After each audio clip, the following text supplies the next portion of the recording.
What is going on, CyberFam? All right, this kind of stuff has been coming up in my comment section. Just asking me what other stuff I'm looking at. I am looking at other stocks, but full disclaimer, my portfolio is pretty much looking at 3-4 things, maybe 5. But my major holdings are just Tesla, Palantir, and a little bit of RK. But I'm talking like 95% is probably Tesla and Palantir. So, and of that 95%, it's like quite a large Tesla position. I would say something like 70% of that is like Tesla. Also, last thing, this is definitely not investment advice. I can barely advise on what to get for takeout. So just do your own due diligence. My strategy generally in terms of investing is actually I look for an anchor stock, something that is going to generate cash flow and generally has a good growth potential like moving forward. In my case, that's Tesla. I really did very well with it. I bought it in 2019. I've been adding to it ever since, and up until actually just maybe 2-3 months ago.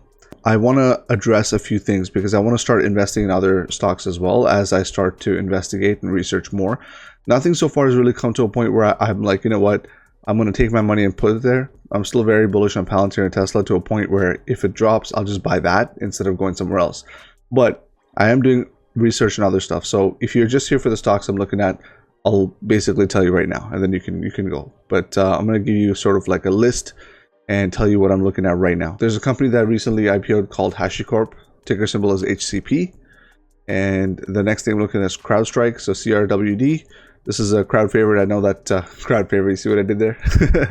I know that a few of you guys are asking me to review this. I was already looking into it. It's just a matter of getting a real technical view on it.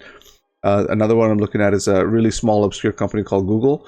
And I think the last one I was looking at was Fortinet. Okay, so if you guys are new here to this channel, really what I do here is I explain or try to add value by explaining to you guys and breaking down the technical components from a tech side of it. Tech is eating the world, software is eating the world, so pretty much every company has some layer of tech, and they always make some kind of demos and stuff like that to push it out there. So I try to break these down as much as possible and provide value there. If you're here to get some news, if you just want to get the latest news or something, that I do that sometimes, but it's not always latest. It's not breaking unless it's relevant to the stuff I'm doing. So if you are here to get the news, then I would suggest to not come here for that. I respect your time and intelligence. I'm not just gonna give you stuff that you can basically find on sitting on a toilet. There's better sources out there for that kind of stuff. But straight up, yeah, so that's what I want to provide to you guys. I want to give you a deeper understanding from the tech perspective, at least from my perspective, because really what this channel is to help me catalog my investment journey and have you guys be a part of that as well as best as possible. Okay, so CrowdStrike. Let's get right into this, okay? Now, my thesis on CrowdStrike is a little bit tricky. I kind of view it as, it's definitely a stock that I believe is going to grow in the next 10 years, 100%. I really don't think this problem is gone yet. There is a large thing to be said and a big issue with IT security. It is quite a large problem and is very rampant in terms of having bad security. And every single company that I've ever been part of has had some form of a breach. And that's saying something. Like, I've worked at a lot of places, and I'm talking from big companies to small companies to medium-sized companies. This is exactly the problem that we don't really talk about as much in the industry, just because, see, the IT security side of it it's kind of like the IRS of the IT world. You know what I mean? It's the one thing that's like really boring. It's not as sexy as building an app. It's not as sexy as building a website or a game. It's one of those things that are super boring, and you kind of have to do it, but you don't really want to, but you kind of have to, like, there's no two ways about it. You can't really get around it. In the real world, when you don't pay taxes, you go to jail. In the IT world, if you don't do proper network security or just general security, you're gonna lose a whole bunch of money and probably go to jail depending on what's happening. So, like, it's a very real problem. Okay, so here's why. I'll just give you a quick thesis. I'll go into detail much later in a different episode, okay? But generally, CrowdStrike will definitely succeed for a few reasons. A few of these reasons might offend few of you. So, if you're a software engineer or something and you are easily offended, then feel free to leave. Trigger warning right now. Okay, so first reason is, like I said, the problem is forever increasing. Just because, see, in the past 20-30 years, we think, like, we're so used to having apps and all these other things, right? But the reality of it is, the corporate side of it and every other company is really just starting to catch up on the IT operations side, okay? It's not like they've been here the whole time and they're cutting edge. Not many companies are cutting edge. The products you use are your window into the world, right? So your computer might be a Microsoft or an Apple. Your phone might be an Apple or a Android, right? Whatever it is. But these are very narrow things. You don't know what Ford is doing with their tech. You don't know all that stuff. You just see it from the lens of your tool, which is high tech, which is produced by high tech, and we all know and love, right? But the thing is, most of the companies are just recently starting to catch up in the IT operations and IT security side of things. It is actually quite a serious thing. There's like, lots of different places that hire for people, and it's not exactly a common thing to have on your resume. Even myself, I've handled many breaches. I know quite a bit of like IT security, but I don't know enough to call myself an expert, right? But even me, I'm better than a lot of folks that have been working far more years than I am. So it just goes to show you that it's a kind of a field right now, even in the IT space, that's a little bit, unfortunately, pretty nascent. This kind of stuff was, the developers and stuff back in the 80s and 90s were actually much better at this, just because you couldn't build applications as fast as you could now. You kind of had to go through this meandering process of doing security first and all this other stuff, right? The type of code bases back then were not exactly lending to, the type of speed of production of these applications. You got to understand, like when we build applications or when we build anything in the IT world, there's a lot of trade-offs all the time, okay? So you can make an app really fast, but you're going to forego a lot of things. Like one of them might be security. You never know. So back in the day, this wasn't the case. Everything was waterfall. Everything was built a certain way. And in a way, you could address this as part of your development pipeline. But now, everyone kind of looks towards a shiny new thing and sexy new thing, right? Which is usually app or some form of like fast development process. And that's fine. There's nothing wrong with that. There's certain right and wrong ways to do it. There's best practices that most developers try to follow. But at the end of the day, the SecOps, the IT operations, the security side of things are a crucial component. As the tech grows, as you are able to build apps faster, you should also be able to secure your pipelines faster. You should also be able to secure your networks faster. If you're hosting in the cloud, that needs to be secure. The amount of things that need extra layers of security have only gone up since the years, okay? In the 80s and 90s, you had your own servers. As long as you managed some firewall rules and smaller things like that, you would kind of be okay for the most part, right? But nowadays, there's like so many different, public cloud, private cloud, hybrid cloud.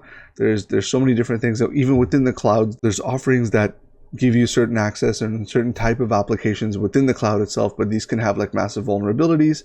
We have had lots of cases, right? Like AWS just recently got hacked and stuff like that. So, we're going to a world where this is getting more and more broad and more available for anyone. But this also means that because it's so easily available, it's also easily hackable. It's also easily attackable, things like that, okay? So this is why I think CrowdStrike and companies of that nature will definitely survive. Palo Alto is another one, but as I spoke to Black Raider from my Twitter, there's not too many companies that are focused solely on security. And by just focusing solely on security, you usually get a better product coming out of it. I'd rather trust a company that's putting all their time into security rather than a company that's trying to build like routers, but then also offers security. You know what I mean? Okay, now the second point I want to make, and this is where it could get a little offensive, okay? But the pure reason why companies like CrowdStrike even exist, and the pure fact that they're going to survive and do well, scares me a little bit. Okay, just because, to be very, very honest with you, if there are any developers in the comment section, man, let me know, right? Keep me honest. Usually, when you go through an application process, you plan this stuff within the scope. This isn't something that just kind of like pops up and like, oh, oops, I forgot about it. This is something that people generally know. Good developers will know about these kind of issues. And the good developers, actually, they know that they may or may not be good at it, so they'll usually talk to somebody who is. They'll talk to someone who is at least decent enough to understand the baseline security protocols to follow to deploy or do whatever for this application, okay, to secure the pipeline or whatever the case is, the cloud, wherever. The problem is, nowadays, there's a large influx of developers coming in. Most of them kind of just don't care, and everything's, like I said before, more available, right? So we have quite a large amount of just really crappy, like belligerent developers, to be very honest with you. And I'm not just talking about app devs, I'm also talking about the networking side. So back then, like back in the early days, and I don't know, because I was like not even born at this time, but just speaking to, like, my mom does this, right? So speaking to my mom and stuff, this was a requirement, right? You almost sometimes started at this step. So what happened was you would sort of like, this would already be there and it would be a thing that's in the mix. So then you get used to it being there. But what's happening right now is people tend to like look over this and just go right to where they want to go, which is just a code base. This kind of flocking towards something more sexy has reduced the amount of good security and networking folks that exist from the pool of hiring. Okay, so most of the developers now, you can try it. Go on Indeed, right? If you actually look into it, most of the people that are applying for like developer positions are all like app developers or web devs or something like that. It's nothing. You'll very rarely see somebody who's a specifically designated security engineer or security specialist or something like that. And if you do, they're going to get paid a ton of money. So, that's number two. So I'm sorry if I offended some of you guys, but that's the truth, man. That's really the truth. So now you understand, like, these two things are some of the main reasons. I'll go into some more later, but because there's so many crappy developers and so many chances for breaches to happen, companies like CrowdStrike exist, and the few developers that are actually good, or the few security folks who are actually pretty good at what they do, will flock over here and they'll work at these companies. Because really, who's really going to appreciate your task, right? Who's really going to appreciate your skill, if not the companies that are trying to build a product around your skill? You guys see what I'm saying here? So anyway, third point, and I'll end on this, and we can get really into the weeds with this kind of stuff, and I'll make multiple parts and stuff like that as I start researching more about it. But the third point is that what's happening now, especially when, like I mentioned before, everything's more accessible, the technicality has been brought down to a level where anybody can go in and dabble with these kind of tools. Okay, I'm not talking about CrowdStrike. I'm talking about the cloud and all these other things to help you build your application or whatever you're trying to do. Okay, so as it's coming down, you need some central type of thing to manage this. Like I mentioned before, good dev teams will be able to handle this on their own. They'll have some idea as to how to defend and protect their pipelines and protect their cloud environments and things like that. Honestly, guys, straight up, some of the times it's very, very basic. Like I worked with a guy who was actually the security guy, and he straight up gave me a post-it note with my password on it. And I looked at him, I'm like, are you serious, man? Like, I mean, shouldn't we like have some sort of different way of doing this? And he's like, yeah, if you're worried about someone stealing your password, why don't you just put it at the back of your monitor? Like, I mean, what if they walk on the other side? Like, he didn't think of that, I guess. This is what I'm talking about. You need some sort of centralized way of managing this, right? This smashes point 2 and 3 together.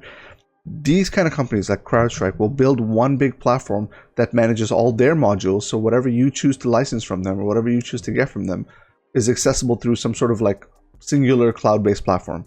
So if you're a networking team, you don't have to know too much. You can just rely on the software from CrowdStrike to handle most of that, and what you're doing is more so just like Homer Simpson work for the most part. This is by no means indicative of everybody. There's some really smart networking systems and security engineers who use products like these just to save them time so that they can focus on other things. That's very common as well. I'm just saying a lot of the reasons why companies will choose to go with these kind of like, software providers for this case is mainly because they actually don't have the skill set. They don't have the people that can deal with breaches, so they don't have the people that can turn things around and enact policies and things like that for you to move forward after a breach or after some kind of an attack. So that's my take on it. Let me know what you guys think in the comment section below, but I will add more content to it as I start researching more, but just wanted to let you guys know that I'm looking into this already. So yeah, that's it for me. I'll catch you guys later. Peace.